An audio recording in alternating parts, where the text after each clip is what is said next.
Good morning friends, फिर आप जुड़ जाइए मेरे क्लासेस पे। A one success point interrogative sentences. Interrogative sentences this and that का क्लासेस चल रहे हैं।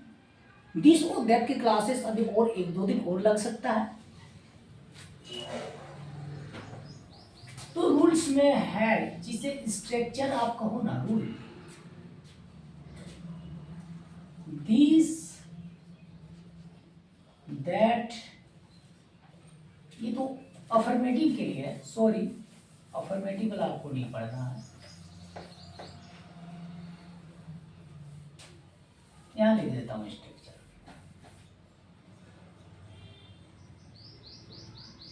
इज प्लस दिस या that plus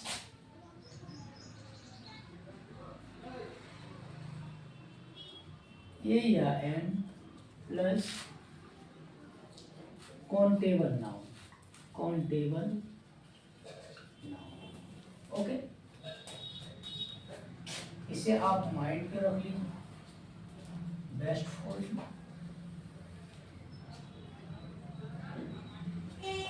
it's okay friends. बहुत ऐसे सेंटेंसेस होते हैं, स्ट्रक्चर होते हैं जिसे आप याद नहीं कर पाएंगे, इसीलिए माइंड पे रखना अनिवार्य है। Example,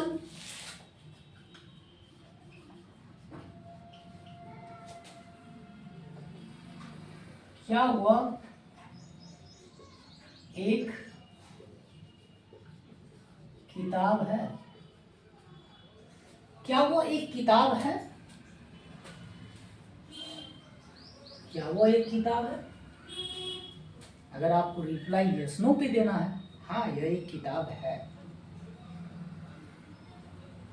interrogative always you ask any person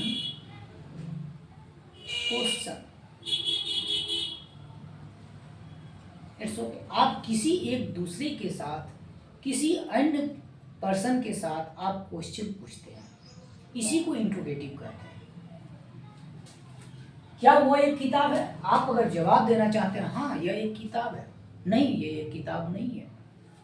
तो इंट्रोगेटिव सेंटेंसेस आपको बनाने के जो स्ट्रक्चर है, फर्स्ट में आपको इज लगाने होंगे, उसके बाद दिस एंड दैट, वह का इंग्लिश दैट होता है, मैं दैट ही होगा।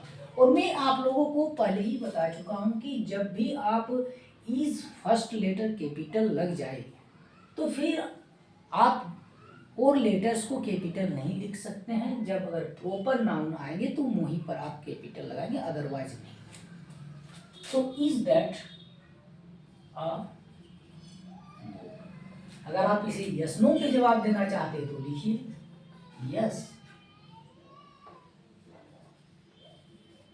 That is a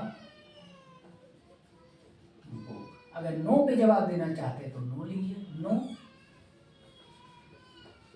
that is not a. Okay friends, तो यस नो का मतलब यही हुए कि आप किसी से अगर क्वेश्चन पूछ रहे हैं तो उसे आप रिप्लाई दीजिए यस या नो। कोई जरूरी नहीं कि मैं यही सेंटेंस बोलूंगा, बट दिस और दैट के लिए ये स्ट्रक्चर मेरे लागू होंगे। आप अदर क्वेश्चन पूछ सकते हैं।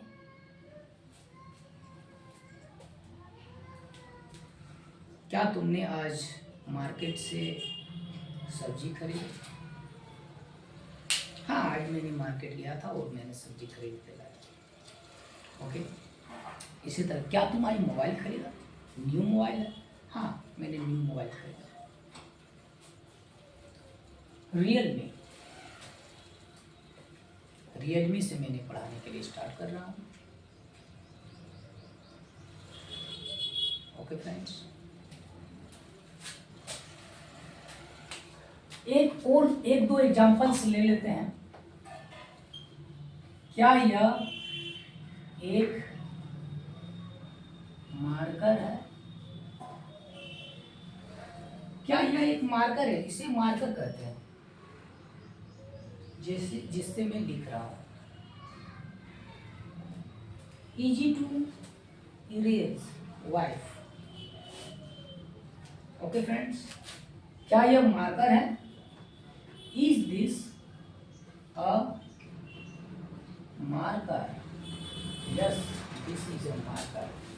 No, this is a not marker, not a marker. Okay friends, next, क्या यह एक पंखा है?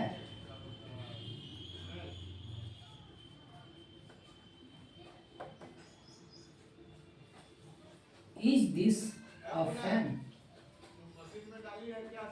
Yes, this is a fan. No, this is not a fan. It's okay friends, जुड़ जाइए मेरे क्लास पे। ऑफलाइन क्लासेस करेंगे तो बहुत अच्छा होगा, काफ़ी अच्छे लगेंगे।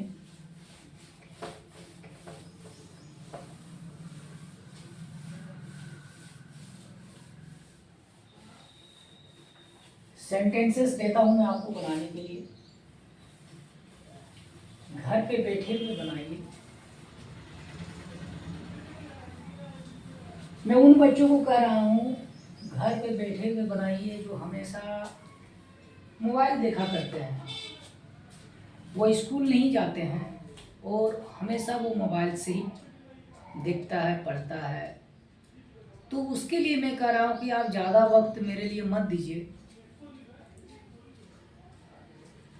अबाउट हाफ एन आवर मेरे लिए निकालिए। आधा घंटा अगर आप मेरे लिए समय निकालते हैं तो आपका क्या जाने वाला है। और थोड़ा सा मेरे साथ सीख लीजिए।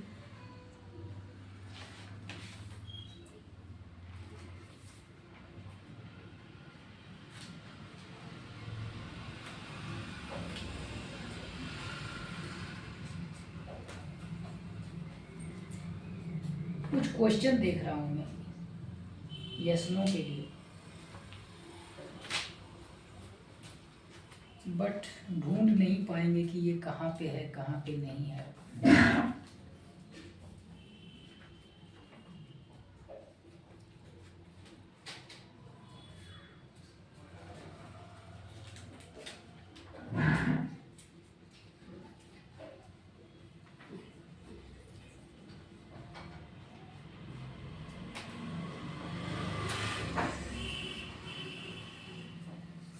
नहीं मिल रहा।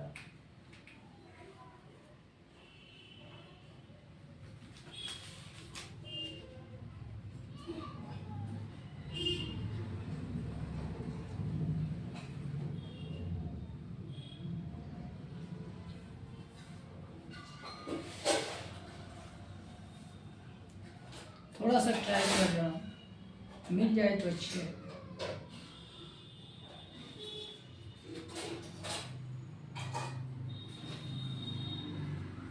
सिंपल इंग्लिश है, नाम है ऑक्सफोर्ड जूनियर इंग्लिश ट्रांसलेशन। आप इसे अपने से भी प्रैक्टिस कर सकते हैं। ये किताब को मैं पहले बहुत बच्चों को करवा चुका हूँ, एकदम पूरा फुल प्रैक्टिस करवा चुका हूँ। Because I taught in villages 10 years about.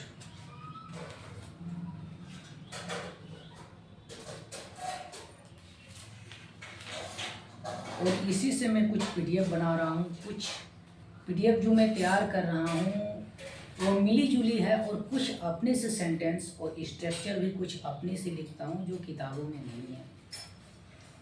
KP Thakur के किताब से, केपी ठाकुर बुक्स।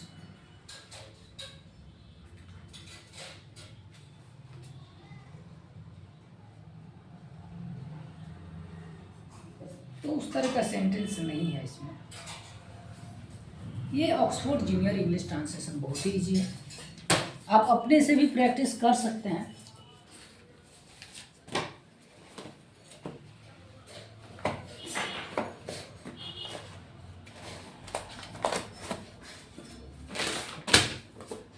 आप अपने से प्रैक्टिस कीजिए।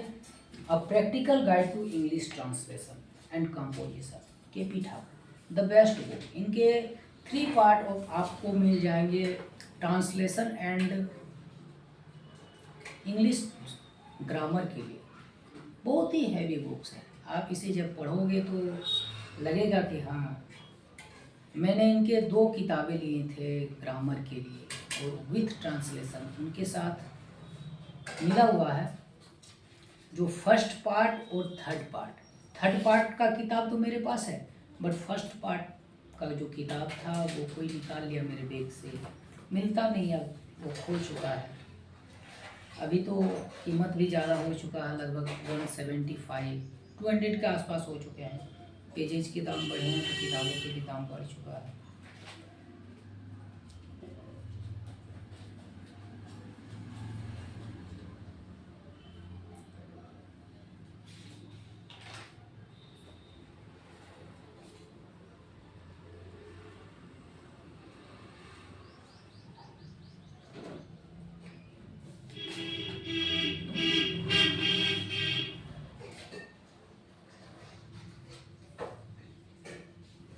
नहीं मिल रहा है ये सुनों के लिए, कोई बात नहीं, मैं आपको बता रहा हूँ।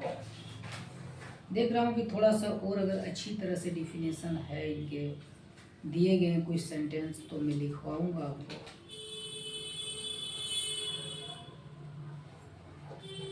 बट है नहीं।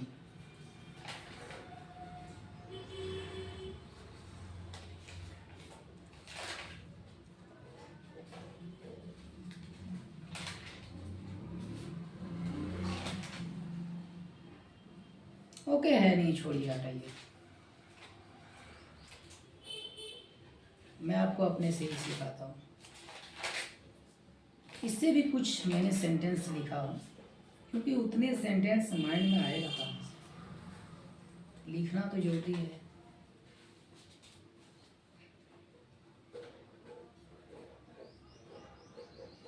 लेकिन आप मेरे साथ ऑफलाइन क्लासेस में जुड़ जाएं,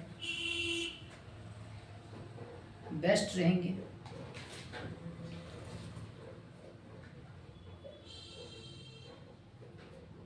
यूट्यूब पे कितने देर तक बोलूँगा।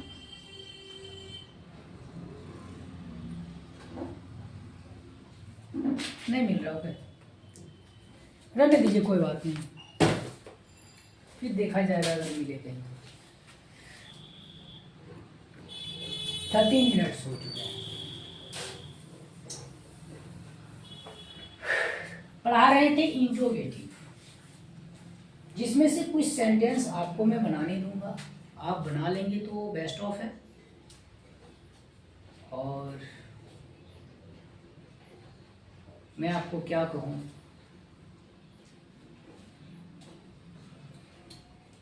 मेरे साथ आप बोलते जाएं। पहले आप हिंदी सेंटेंसेस को इंग्लिश में बोलें, लिखने के साथ बोलें। लिखने के साथ बोलने से होता है क्या कि कोई भी सेंटेंस अगर आप लिखते हो, एक बार हिंदी से लिखनी है, फिर उसे इंग्लिश से लिखनी है, तो यू नेवर रॉन्ग, आप कभी गलत नहीं करोगे। यू विल नेवर रॉन्ग, ना ही गलत लिखोगे। लिखने के साथ आपके पढ़ने के लिए भी प्रैक्टिस हो जाते हैं। छोटे छोटे बच्चों को क्या करना पड़ता है कि पहले उसे लिखाएं। मुझे क ख उसे सिखाना, तो क ख ग घ अंग 5 देखना और पांचों को उस पेज पे, एक पेज को उसको भरना है। डैश डैश डैश डैश दे दिए और उसे पूरा अंग तक लिखना है। फिर नेक्स्ट डे उसे चछा दे दिए, फिर उसे पूरे उस डैश को भरना है। फिर टाठा दे दिए, पूरे भरना, फिर तथा दे दिए। इसी तरह के स्टेप बाय स्टेप जब वो सीखते गए तो उसके वो प्रोग्रेस कर रहा है। प्रोग्रेस करते करते जब एक दिन क्या हुआ कि मैंने उसे गिया तक लिखने के लिए दे दिया, और लिखने के साथ पढ़िए क ख ग घ अंग, और जितने बार उसको आपने लिखे, अबाउट 10 लाइन्स रहते हैं उस पर लिखने के लिए, जैसे क ख ग घ अंग, तो 10 बार जो उसने लिखा, आप लिखने के साथ उसको 10 बार बोलिए। नेवर यू फॉरगेट, कभी नहीं बोलोगे। नेवर यू वॉन्ट फॉरगेट, कभी नहीं भूलोगे आप। इसीलिए मेरा कहना है कि आप लिखो, और लिखने के साथ बेस्ट फॉर आपके लिए बेस्ट है। मेरा यूट्यूब पे कुछ चार्जेस नहीं है। Okay friends, I requested all friends search my YouTube and subscribe my channel. Interrogative sentence के लिए मैं कुछ क्वेश्चन आपको बनाने देता हूं, आप बना लेंगे। Translate into English.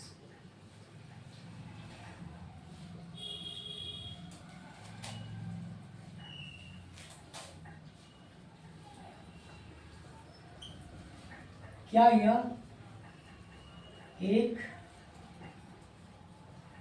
डॉक्टर है?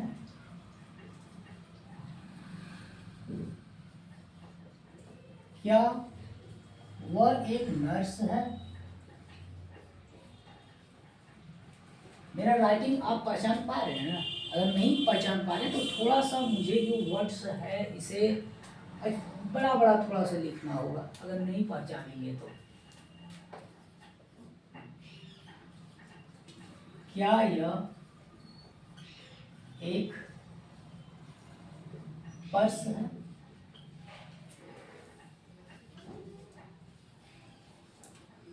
क्या वह एक हाथी है?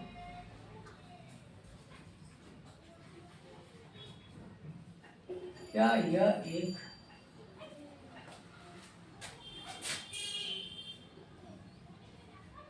कमीज है?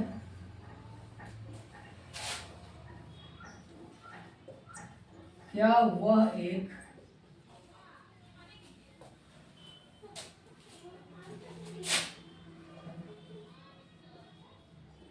कुर्सी है?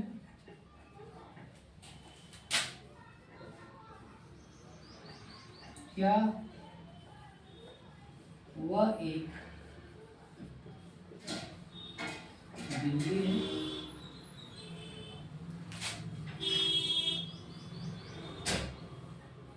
क्या वह लड़का है?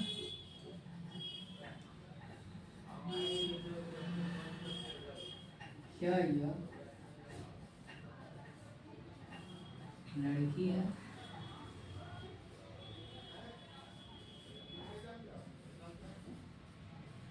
क्या यह नर्तकी है? ओके फ्रेंड्स, जितने भी मैंने सेंटेंस लिखे हैं उसको आप इंग्लिश में बोलो। थोड़ा सा इधर उधर के, थोड़ा से इसमें क्या होता है कि मोबाइल में केचेज हो जाते हैं आवाज़, इधर से वॉइस कभी इधर का आवाज़ आता है, इधर का आता है। अब उस तरह की मेरे पास अवेलेबल हाउस नहीं है। मैंने ये रेंट किराए पे लिया हूँ, जो अल्वेस्टर के हैं, सिंगल रूम है, about 10 students can seat in this room. 10 से ज़्यादा नहीं बैठ सकता, 10 ही। और 4 मेरे पास चेयर है और एक बेड है। एक बेड में 4 स्टूडेंट बैठ सकते हैं और 4 चेयर्स में 4 स्टूडेंट, 8 स्टूडेंट्स एक बार में बैठ सकते हैं और 2 स्टूडेंट्स में एडजस्ट करा लेंगे किसी तरह से। एक को नीचे बैठा देंगे और एक को मेरे जो मैं जिस पे बैठता था उस पे बैठा देंगे। तो 10 स्टूडेंट्स एक बार में एडजस्ट हो जाएगा। और उसी तरह का ही घर है, 10 से ज़्यादा होगा भी नहीं। यानी 1 बैचेज का जो मेरा क्लासेस रहेंगे अबाउट 10 स्टूडेंट। तो इसको जो मैंने लिखा है ये हिंदी सेंटेंसेस, इसे आप इंग्लिश में आपको बोलना है। क्या यह एक डॉक्टर है? Is this a doctor? क्या वह एक नर्स है? Is that a nurse? क्या यह एक पर्स है? Is this a purse? क्या वह एक हाथी है? Is that an elephant? क्या यह एक कमीज है? Is this a shirt? क्या वह एक कुर्सी है? Is that a chair? क्या वह एक बिल्ली है? Is that a cat? क्या वह लड़का है? Is that a boy? क्या यह लड़की है? Is this a girl? क्या यह नर्तकी है? Is this a dancer? इस पे मैंने तीनों सेंटेंसेस पे यहाँ पर एक साइलेंट है, देखिए एक नहीं लगाएं, एक नहीं लगाएं, एक नहीं लगाएं। बट जब भी आप इंग्लिश में बोलेंगे तो ए या एन का होना जरूरी है। बना देता हूँ। Is that a boy? Question mark देना भी होगा।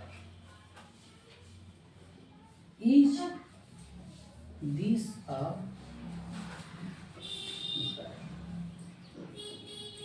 Is this a